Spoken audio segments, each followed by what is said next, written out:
আসসালামু আলাইকুম এভরিওয়ান। নীল প্রজাপতি গল্পের সিজন 2 2 নম্বর পার্ট। তো চলো বেশি কথা না কইয়া গল্প শুরু করা যাক। আমি কালো পাঞ্জাবি পরেছি আর দিশাকে কালো শাড়ি পরিয়ে দিয়েছি। তারপর রেডি হয়ে নিচে আসতেই দেখি আব্বু আম্মু রেডি হয়েছে। আমাদের দেখে বলল, বাহ, দুজনকে দেখে আমার কিউট রাজপুত্র আর রাজকন্যা লাগছে। আমি বললাম, থ্যাংক ইউ আম্মু, তোমাদেরও অনেক সুন্দর লাগছে। আম্মু বলল, হয়েছে, এখন চল। তারপর আমরা চারজন মিলে গাড়ির কাছে গেলাম। আমাদের নিজেদেরই গাড়ি আছে। আমি ড্রাইভিং সিটে বসলাম আর দিশা আমার পাশে সামনের সিটে বসলো। আর আব্বু আম্মু দুজন একসাথে পিছনের সিটে বসে পড়লো। তারপর আমি গাড়ি ছাড়লাম। অনেক দিন পর গ্রামের বাড়িতে যাচ্ছি। অনেক ভালো লাগছে। মনের ভিতর অজানা ভালো লাগা কাজ করছে। 1 ঘন্টা গাড়ি চালিয়ে গ্রামের বাড়িতে পৌঁছে গেলাম। আমাদের গ্রামটা অনেক সুন্দর। শহর থেকে বেশ কিছুটা দূরে। একদম শান্তিপূর্ণ পরিবেশ। গাড়ি পার্ক করতেই বাড়ির ভিতর থেকে একটা লোক বের হয়ে এসে বলল, আসসালামু আলাইকুম স্যার। আব্বু বলল, ওয়ালাইকুম আসসালাম। কেমন আছো হাশেম মিয়া? লোকটি বলল, আল্লাহর মেহেরবানিতে আর আপনাদের দয়ায় অনেক ভালো আছি স্যার। তারপর দিশাকে দেখিয়ে বলল, এটা আমাদের ছোট মেম সাহেব নাকি? আব্বু বলল, হাসিম বলল, মাশাআল্লাহ, অনেক সুন্দর। আসেন সবাই ভিতরে আসেন, আমি সব ব্যবস্থা করে রাখছি। তারপর আমরা সবাই মিলে ভিতরে চলে গেলাম। হাসিম চাচাকে বলে রাখাতে বাড়িটা আগে থেকেই গুছিয়ে রাখছে। আমি আর দিশা একটা রুমে চলে আসলাম আর আব্বু আম্মু আরেকটা রুমে চলে গেল। তারপর ফ্রেশ হয়ে আসলাম। হাসিম দুপুরের খাবারের জন্য ডেকে গেল। খাওয়া শেষে আমরা রুমে বিশ্রাম নিচ্ছি। বিকালে দিশা বলল ও নাকি গ্রামটা ঘুরতে যাবে। তাই আব্বু আম্মুকে বলে আমি আর দিশা গ্রামটা ঘুরতে বের হলাম। গ্রামটা ঘুরে সন্ধ্যায় মনটা একদম হালকা করে আমি আর দিশা বাসায় ফিরলাম। বাসায় এসে দেখি আব্বু টিভি দেখছে আর আম্মু রান্না করছে। আমরাও আমাদের রুমে গিয়ে ফ্রেশ হয়ে নিলাম। আমাদের গ্রামের বাড়ির উঠানের সামনেই একটা পুকুর আছে আর পুকুরের সামনে একটা দোলনা আছে। তাই রুম থেকে পুকুরের পাশে দোলনায় এসে বসে আছি। কিছুক্ষণ পর দিশা আমায় রুমে না পেয়ে সেও দোলনার কাছে চলে আসলো। তারপর কোনো কথা না বলে দিশা আমার কোলে বসে আমার বুকে মাথা রাখলো। এখন আমি দিশাকে বললাম, কি হয়েছে? দিশা বলল, কিছু না। আমি বললাম, মন খারাপ? দিশা বলল, না। কফি খাবা? আমি বললাম, মন্দ হয় না। দিশা বলল, দাঁড়াও, এক্ষুনি আনছি। বলেই দিশা আবার ভিতরে চলে গেল। 5 মিনিট পর দিশা 2 হাতে 2টা কফির মগ নিয়ে আমার কাছে আসলো। একটা মগ আমি নিয়ে দিশাকে বললাম, ধন্যবাদ। তারপর দিশাও আমার পাশে বসে পড়লো আর কফি খেতে খেতে বলল, রাকিব। আমি বললাম, বলো। দিশা বলল, যদি আমার জীবনের প্রতিটা সন্ধ্যা তোমার সাথে এভাবে কাটাতে পারতাম তাহলে কি খুব খারাপ হতো? আমি বললাম, এভাবে বলছো কেন? দিশা বলল, কয়েকদিন পরেই তো আমরা আবার শহরের জীবনে ফিরে যাব। এভাবে আর কখনো সময় কাটাতে পারবো না, তাই বললাম। আমি বললাম, আচ্ছা ঠিক আছে, আমি মাঝে মধ্যেই তোমাকে নিয়ে আমি আমার গ্রামের বাড়িতে আসবো, ওকে? দিশা বলল, সত্যি নিয়ে আসবা? আমি বললাম, সত্যি। অনেক্স হচ্ছে সবচেয়ে বিশ্বস্ত বুকমেকার, যা পিএইচডি এবং সিরিয়া অ্যাপের অফিসিয়াল পার্টনার। আর আপনারা তো জানেন ইন্ডিয়ান প্রিমিয়ার লিগ শুরু হয়ে গিয়েছে। এটি হতে পারে সবচেয়ে বড় সুযোগ আপনার প্রিয় দলকে সমর্থন করার। এই অ্যাপসে আপনি cricket, football, tennis live match দেখতে এবং তাদের স্কোর ভবিষ্যৎবাণী করে সহজেই অর্থ উপার্জন করতে পারবেন। সেই সাথে বিএমডব্লিউ গাড়ি, আইফোন, ল্যাপটপ এবং আরও অনেক নগদ পুরস্কার জেতারও সুযোগ রয়েছে। এই অ্যাপটিতে আপনি crash crystal, under and over 21 ইত্যাদি গেম খেলে সহজেই আয় করতে পারবেন। আপনি বিকাশ, নগদ, রকেট, ব্যাংক, ক্রিপ্টো, পেপাল এবং অন্যান্য সহজ পদ্ধতির মাধ্যমে সহজেই আপনার জেতা টাকা তুলতে পারবেন। এখানে আপনি 24 ঘন্টা 7 দিন গ্রাহক সহায়তা পাবেন। তাই এখনই গুগলে অনেক সার্চ করে প্রথম ওয়েবসাইটে গিয়ে রেজিস্ট্রেশন করুন। আর হ্যাঁ, রেজিস্ট্রেশনের সময় আমার প্রোমো কোড VOTO7 ব্যবহার করে প্রথমবার ডিপোজিটে 20,000 টাকা পর্যন্ত পান। আমরা দুজন কফি খেতে খেতে সন্ধ্যার নিস্তব্ধতা অনুভব করতে লাগলাম। রাতের বেলা খাওয়া দাওয়া শেষে আমি আর দিশা রুমে শুয়ে আছি। দিশা আমার দিকে আর আমি দিশার দিকে তাকিয়ে আছি। কিছুক্ষণ পর আমি দিশাকে বললাম, কি কিছু বলবা? দিশা বলল, না, চুপ করে থাকো, তোমাকে দেখবো। আমি বললাম, কেন? আমাকে আগে দেখোনি? দিশা বলল, দেখছি, কিন্তু আজকে একটু বেশিই দেখতে ইচ্ছে করছে। আমি বললাম, কিছু লাগবে? দিশা বলল, না। আমি বললাম, আরে বলো, সবকিছু তোমাকে এনে দিতে রাজি। দিশা বলল, আমার কিছু লাগবে না, আমার শুধু তোমার বাচ্চার মা হতে পারলেই হবে। আমি বললাম, তোমার এই ইচ্ছেও পূরণ করব। বলেই আমি দিশাকে জড়িয়ে ধরে ঘুমিয়ে পড়লাম। ভোরে দিশা ঘুম থেকে তুলে নামাজ পড়ে নিতে বলল। তাই উঠে অজু করে রুমেই নামাজ আদায় করে নিলাম। তারপর দিশাও নামাজ আদায় করে আমাকে বলল, চলো সকালে খালি পায়ে ঘাসের উপর জমিয়ে শিশির কোণার উপর দিয়ে হাঁটবো। আমি বললাম ঠিক আছে চলো। বলে আমি আর দিশা খুব সকালে বেরিয়ে পড়লাম। গ্রামের সকালের আবহাওয়া অনেক ঠান্ডা হয়, শীতল আবহাওয়া, আর খালি পায়ে শিশিরের উপর পা দিয়ে শরীরে কেমন যেন একটা শিহরণ বয়ে গেল। অনেকক্ষণ হাঁটাহাঁটি করার পর আমরা বাড়ি ফিরলাম। রুমে গিয়ে ফ্রেশ হয়ে নাস্তাটা সেরে নিলাম। বিকালবেলা আম্মু রুমে এসে বলল, চলো সবাই মিলে কোথাও থেকে ঘুরে আসি। আমি বললাম যাওয়া যায়। কই যাবা?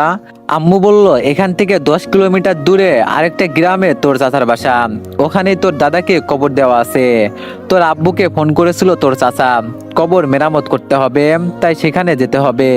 কিছু টাকা দিয়ে মিলাদও পড়াতে হবে। এই সুযোগে বেরিয়ে আসা যাক।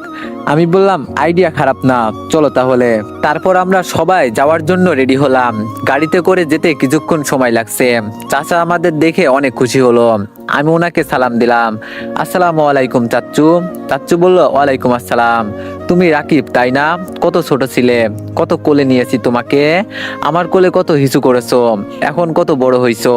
আমি মনে মনে বললাম, খাইছে আমার মান সম্মান, দিশার সামনে সব খাইছে, কখন কার সামনে কি বলা লাগে চাচ্চু কি এটাও জানে না।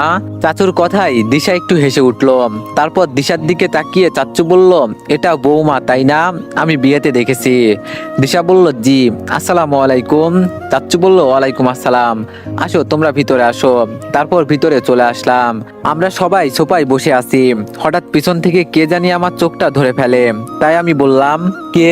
তারপর একটা মেয়ে কণ্ঠে বলে উঠলো, কে হতে পারি বলো তো? আমি বললাম, জানি না, সামনে আসুন প্লিজ। মেয়েটি বলল, না বলতে পারলে সামনে যাব না।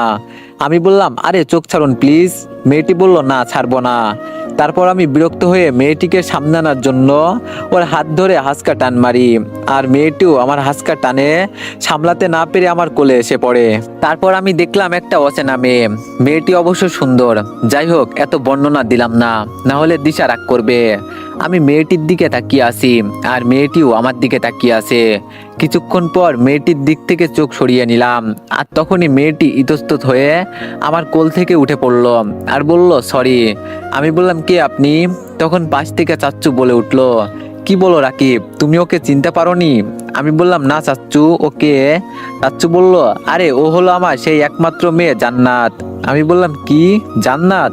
ও তো পিচ্চি মেয়ে ছিল, আর কিভাবে এত তাড়াতাড়ি এত বড় হয়ে গেল? আর ও তো আগের থেকে অনেক সুন্দর হয়ে গেছে। জান্নাত বলল, আমি মোটেও পিচ্চি ছিলাম না ভাইয়া, আর আমি আগে থেকে সুন্দর। আমি বললাম, আইসে আগে থেকে সুন্দর, তোর তো আগে নাক দিয়ে পানি পড়তেই থাকতো। জান্নাত বলল, ভাইয়া ঠিক হচ্ছে না কিন্তু, বলেই আমাকে মারতে লাগলো। আমাদের খুনসুটি দেখে সবাই হাসতে লাগলো। আর এতক্ষণে আমি দিশার দিকে খেয়াল করিনি। দিশার দিকে তাকিয়ে দেখি দিশা আমার দিকে কিরকম করে জানি তাকিয়ে আছে। ওর এরকম তাকানো দেখে আমি ভয়ে চুপসে গেলাম। তারপর জান্নাতের থেকে একটু ডিস্টেন্সে চলে গেলাম। সন্ধ্যা নেমে আসলো। আমি দিশা জান্নাতের রুমে বসে আছি, জান্নাতও আছে, আর আব্বু আম্মু চাচ্চুদের রুমে। তখন আমি জান্নাতকে বললাম, কিরে তুই আমাদের বিয়েতে এলি না কেন? জান্নাত বলল, তখন তো আমার এইচএসসি পরীক্ষা চলছিল, তাই যেতে পারিনি। কিন্তু না যেতে পারায় আমার মন ভীষণ খারাপ হয়েছিল। আমি বললাম, ও আচ্ছা। জান্নাত বলল, ভাইয়া একটা কথা বলবো? আমি বললাম, বল। জান্নাত বলল, তুমি কিন্তু আগের থেকে অনেক সুন্দর হয়ে গেছো। আমি বললাম, থাক, আর পাম দিতে হবে না। জান্নাত বলল, আরে পাম না, মনে হয় সব দিশা ভাবির ভালোবাসার জাদু। আমি বললাম, তোরা একটু থাক, আমি আব্বু আম্মুর কাছ থেকে আসি। জান্নাত বলল, ওকে, বলে আমি চলে গেলাম। তখন দিশা জান্নাতকে বলল, জান্নাত। জান্নাত বলল, জি ভাবি। দিশা বলল, তুমি কি ওকে ভালোবাসো নাকি? জান্নাত বলল, কেন ভাবি? দিশা বলল, না এমনি, তুমি বলো। তখন জান্নাত একটু ফাজলামি করে বলল, আপনাকে না ভালোবাসলে একটা না হয় চান্স নিতাম। বলেই জান্নাতও রুম থেকে বেরিয়ে আসলো কি জানি কি করতে। একটু পর দিশাও বাইরে আসলো, আর দেখলো আমি জান্নাতের সাথে হেসে হেসে কথা বলছি। ডিনার করতে অনেক রাত হলো, এখন আমাদের ফেরার পালা। চাচ্চু থাকার জন্য অনেক জেদ করলো, কিন্তু থাকলাম না, গ্রামের বাড়িতে ফিরে যাচ্ছি। আমি গাড়ি চালাচ্ছি, দিশা আমার সাথে বসে আছে, আর আব্বু আম্মু পিছনে। দিশা অন্যদিকে তাকিয়ে আছে আমার সাথে, এমনকি আব্বু আম্মুর সাথেও একটা কথা বলছে না। একটু পর বাসায় ফিরলাম, সবাই ভিতরে চলে গেল আর আমি গাড়ি পার্ক করে 5 মিনিট পর ভিতরে আসলাম। তারপর নিজের রুমে চলে আসলাম, এসে দেখি দিশা শুয়ে পড়েছে। তারপর আমি ওয়াশরুম থেকে ফিরে এসে খাটে শুয়ে পড়লাম। দিশা অন্যদিকে পাশ কাটিয়ে শুয়ে আছে। আমি দিশার গায়ে হাত দিতেই দিশা আমার হাত ঝাড়ি দিয়ে ফেলে দিল। তার এই আচরণ দেখে আমি ওকে বললাম, কি হয়েছে? দিশা নিশ্চুপ। আমি বললাম, বলো কি হয়েছে? দিশা বলল, কিছু না, তুই আমাকে টাচ করবি না। তুই বলাতে বুঝে গেলাম দিশা আমার উপর প্রচুর পরিমাণে রাগ করে আছে। তাই আবার আমি বললাম, বলবা তো আমার দোষটা কোথায়? দিশা বলল, যাকে কোলে নিয়েছিলি, যার সাথে হেসে হেসে কথা বললি, তার কাছে যা, আমার কাছে কি? এবার বুঝতে পারলাম আসল কারণটা কি। জান্নাতকে দেখে দিশা জেলাস ফিল করেছে। তারপর আমি বললাম, আর কিছু? দিশা বলল, আমি না থাকলে তো তোর সুবিধাই হতো। বলে নাকি আমি না থাকলে তোরে ভালোবাসার চান্স নিত, আর তুই তো তার সাথে খুব ভালো ছিলি, দেখলামই তো। আমি বললাম, আর কিছু? এবার দিশা এক লাফে শোয়া থেকে বসে আমার মুখ থেকে তার মুখ 2 ইঞ্চি দূরত্ব রেখে ধমকের সুরে আমাকে বলল, আর কিছু মানে কি? হ্যাঁ, এগুলো শুনতে তোর তো মজাই লাগছে তাই না? এইদিকে আমার কত কষ্ট হচ্ছে, তুই বুঝতে পারছিস? দিশার চোখের কোণে পানি টলমল করছে। তাই আমি বললাম, দিশা তুমি কি কান্না করছো? দিশা বলল, না, খুশিতে হাসতেছি, তুইও হাস। আমি বললাম, সরি, আর কখনো এরকম করব না। আর তুমি তো শুধু হেসে হেসে কথা বলাই দেখলে দূর থেকে, কিন্তু কি বললো সেটা তো শোনোনি। দিশা বলল, কি বলেছে? আমি বললাম, তুমি রুমে যা যা প্রশ্ন করছো সব আমাকে বলছে, আরো বলেছে আমি ফাজলামি করে বলছি, তুমি যদি না থাকতে তাহলে চেষ্টা করে দেখতাম, কি এটাই তো? দিশা বলল, আমি বললাম, ও ফাজলামি করেছে, আর তুমি সেটাতে রাগ করে কান্না করে দিছো। দিশা বলল, কেন কান্না করি সেটা তুমি বুঝবা না। আর শোনো। আমি বললাম, বলো। দিশা বলল, তুমি আর ওই মেয়ের সাথে কথা বলবা না, তুমি শুধু আমার। আমি তোমাকে অন্যের সাথে কখনোই দেখতে পারবো না, তার আগে আমি মরেই যাব। আমি বললাম, ধ্যাত পাগলি, কি সব বলো এগুলো? দিশা বলল, ঠিকই বলি, তুমি অন্যদের যেটাই বলবে সেটা আমাকেই বলবে, তোমার বউকেই বলবে, বুঝলাম? কারণ তুমি শুধুই আমার, একান্তই আমার। আমি মাঝে মাঝে দিশার আমার প্রতি ভালোবাসা দেখে অবাক হয়ে যাই, কেউ এত ভালোবাসা পায় কিনা জানি না। আমার চুপ থাকা দেখে দিশা বলল, কি হলো, চুপ করে আছো কেন? আমি বললাম, না এমনি।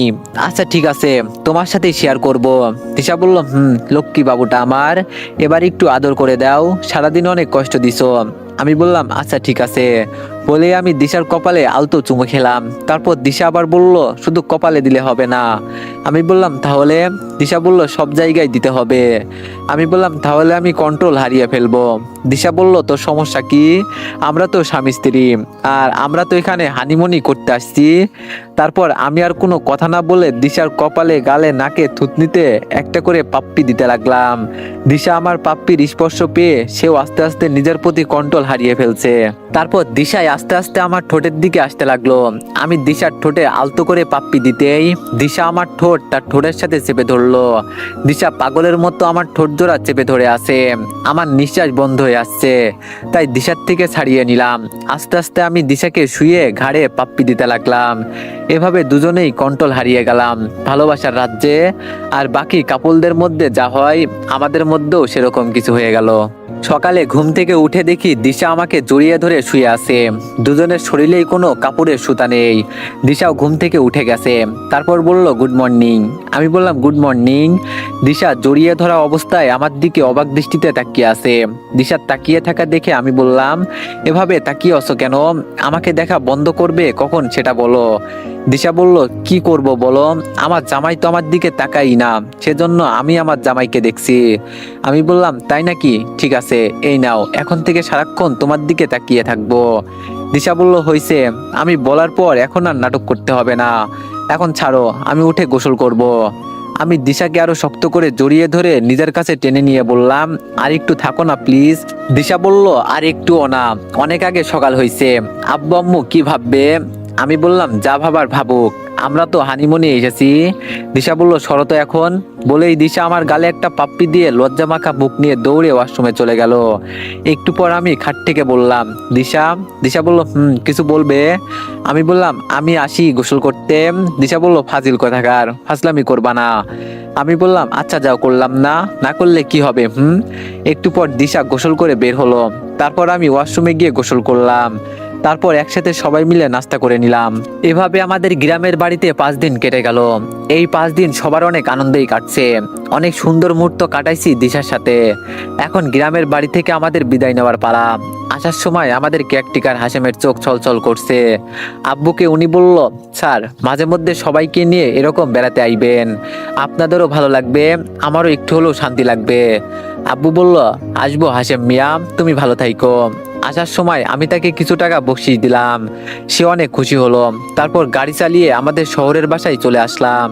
এভাবে হাসি আনন্দে আমাদের ছোট্ট সংসার থেকে থেকে 1 বছর কেটে গেল। আব্বু এখন অফিসের সব দায়িত্ব আমাকেই দিয়েছে, তাই আমি এখন অফিসে যাই, আব্বু বাসাতেই থাকে। হঠাৎ একদিন আম্মু দিশাকে বলল, দিশা মা। দিশা বলল, জি আম্মু। আম্মু বলল, বিয়ের তো 1 বছর কেটে গেল, কই আমাদের তো নাতি নাতনির খবর তো এখনো দিলে না। এবার একটা বাচ্চা নিয়ে নাও, আমরা এখন সবল থাকতেই মানুষ করে দিয়ে যাই, বুড়ো বুড়ি হয়ে গেলে তো আর কোলে নিতে পারবো না। দিশা বলল, জি আম্মু। তারপর আমি অফিস থেকে আসলে দিশা আমাকে আম্মুর বলা সব কথা খুলে বলে। তারপর দিশা আবার বলল, আমরা তো অনেক দিন থেকেই চেষ্টা করে যাচ্ছি বাচ্চা নেওয়ার, কিন্তু সেটা আম্মুকে কিভাবে বলবো। আমি নিশ্চুপ। দিশা বলল, রাকিব একটা কথা বলতে চাই তোমাকে। আমি বললাম, বলো। দিশা বলল, চলো আমরা ডাক্তারের কাছে যাই, প্লিজ তুমি অন্যভাবে নিও না, শুধুমাত্র চেক আপের জন্য। আমি বললাম, আচ্ছা ঠিক আছে যাব, এখন ঘুমিয়ে পড়ো। দিশা বলল, বলেই দিশা আনমনে হয়ে আমার বুকে মাথা রাখলো। কখন দুজনে ঘুমিয়ে গেছি জানি না। পরের দিন সকালবেলার অফিসে গেলাম না। সকালের নাস্তা সেরে আম্মুকে একটা মিথ্যা বাহানা দিয়ে আমি দিশাকে নিয়ে ডাক্তারের কাছে আসলাম। কিছুক্ষণ পর আমাদের সিরিয়াল আসতেই আমরা ভিতরে গেলাম। সব শুনে উনি আমাদের দুজনের জন্যই কিছু টেস্ট দিলেন। আমি আর দিশা টেস্ট করার জন্য স্যাম্পল দিয়ে চলে আসলাম, কারণ ডাক্তার বলল রিপোর্ট আসতে দেরি হবে, কাল এসে রিপোর্টগুলো নিয়ে যেতে। পরের দিন আমি অফিস করে হাসপাতালে চলে গেলাম। আমি যেতেই ডাক্তার বলল, আসেন ভিতরে আসেন। আমি বললাম, আমার রিপোর্ট কি আসছে? ডাক্তার বলল, কাল রাতেই আসছে। আমি বললাম, কোনো সমস্যা? তারপর ডাক্তার যেটা বলল সেটা শুনে আমার মাথা ঘুরে গেল, কারণ ডাক্তার বলল আমি কালকে রাতেই রিপোর্ট দেখেছি। আর রিপোর্ট দেখে যেটা বুঝলাম সেটা হলো। আমি বললাম, কোনো বড় সমস্যা ডাক্তার? ডাক্তার বলল, এত উত্তেজিত হবেন না, খুব একটা সমস্যা না। আমি বললাম, একটু খুলে বলুন। ডাক্তার বলল, আসলে সমস্যাটা আপনার না, সমস্যাটা হলো আপনার স্ত্রীর। আপনি পুরুষ মানুষ, তাই বেশি খুলে বলতে পারছি না, তবে আমি কিছু ওষুধ লিখে দিচ্ছি, এগুলো নিয়মিত খাবেন, ইনশাল্লাহ আশা করা যায় ফল পাবেন, কিন্তু দেরিতে। আমি বললাম, কি হয়েছে বলেন না প্লিজ। ডাক্তার বলল, আপনার স্ত্রীর বাচ্চা থলিতে চর্বি বেশি জমে আছে, তাই শারীরিক সম্পর্ক করেও কাজ হচ্ছে না। আমি যে মেডিসিন দিয়েছি সেগুলো খেলে আস্তে আস্তে কমে যাবে, আর আপনি বাবাও হতে পারবেন। আমি বললাম, ঠিক আছে ডাক্তার, আপনি ওষুধ লিখে দেন। তারপর ডাক্তারের পরামর্শ অনুযায়ী ওষুধগুলো নিয়ে বাসায় ফিরে আসলাম। বাসায় আসতে একটু রাতই হলো। খাওয়া শেষ করে দিশা আমার রুমে আসলো আর বলল, আজকে ফিরতে এত দেরি হলো যে? আমি বললাম, ডাক্তারের কাছে গিয়েছিলাম রিপোর্ট আনতে। দিশা বলল, ডাক্তার কি বলল? তারপর আমি দিশাকে সব কথা খুলে বললাম। আমার কথা শুনে দিশা ধপ করে ফ্লোরে বসে পড়লো, মানেও একদম শক। একটু পর দিশা দেখি নীরবে কান্না করে যাচ্ছে। দিশার কান্না দেখে আমি খাট থেকে উঠে এক ঝটকায় দিশার কাছে গেলাম আর বললাম, এই পাগলি মেয়ে, কাঁদছো কেন বাচ্চাদের মতো? দিশা বলল, তোমার জন্য কষ্ট হচ্ছে। আমি বললাম, আমার জন্য কেন? দিশা বলল, কখনো তোমাকে বাবা ডাক শোনাতে পারবো না তাই। আমি দিশার চোখের পানি মুছে দিয়ে 2 হাত দিয়ে মুখটা আমার সামনে নিলাম আর বললাম, আরে বোকা নাকি তুমি? ডাক্তার বলেছে মেডিসিন খেলে সব ঠিক হয়ে যাবে, এখন না হলাম পরে তো হতে পারবো। তুমি আমার পাশে আছো তো, ব্যাস, আমার আর কিচ্ছু চাই না। তুমি সারা জীবন এভাবে আমার সাথে থাকলেই আমি খুশি, কখনো তোমাকে ছেড়ে যাব না। বলেই বসা অবস্থায় আমি দিশাকে আমার বুকে জড়িয়ে ধরলাম। তারপরও দিশা কান্না করেই যাচ্ছে। তাই আমি বললাম, দিশা তুমি যদি এরকম কান্না করতে থাকো তাহলে কিন্তু এবার আমি কেঁদে দিব, আর আমি কাঁদতে লাগলে কিন্তু আমার চোখের পানি নাক দিয়ে বের হয়। আমার কথা শুনে দিশা আবার একটু হেসে উঠল। দিশার হাসি দেখে আমি বললাম, দেখো হাসলে তোমাকে কত সুন্দর লাগে, আর কখনো কাঁদবে না, আমি তোমাকে কাঁদতে দিব না, সবসময় এভাবে হাসি খুশি থেকো। তারপর দিশার সাথে আরো কিছুক্ষণ প্রেমের খুনসুটি করে দুজনেই ঘুমিয়ে পড়লাম। এভাবে আরো কিছুদিন কেটে গেল। রাতে শুয়ে আসি, হঠাৎ দিশা আমাকে বলল, রাকিব। আমি বললাম, বলো। দিশা বলল, তুমি আরেকটা বিয়ে করো। দিশার মুখে এরকম কথা শুনে আমি চমকে উঠলাম। তারপর আমি অবাক হয়ে জিজ্ঞেস করলাম, দিশা এগুলো কি বলছো তুমি? বুঝিনি। দিশা বলল, বলেছি তুমি আরেকটা বিয়ে করো। আমি বললাম, কেন? দিশা বলল, কারণটা তুমি ভালো করেই জানো। আমি বললাম, আমি কিছুই বুঝতাছি না, আম্মু কিছু বলেছে। দিশার কোনো কথা না বলে আমার বুকে মাথা রেখে নীরবে কান্না করতে লাগলো। এতেই আমি বুঝে গেলাম। তো এভরিওয়ান, নেক্সট পার্টের জন্য সবাই একটু বেশি বেশি লাইক আর একটা করে কমেন্ট করে দিও।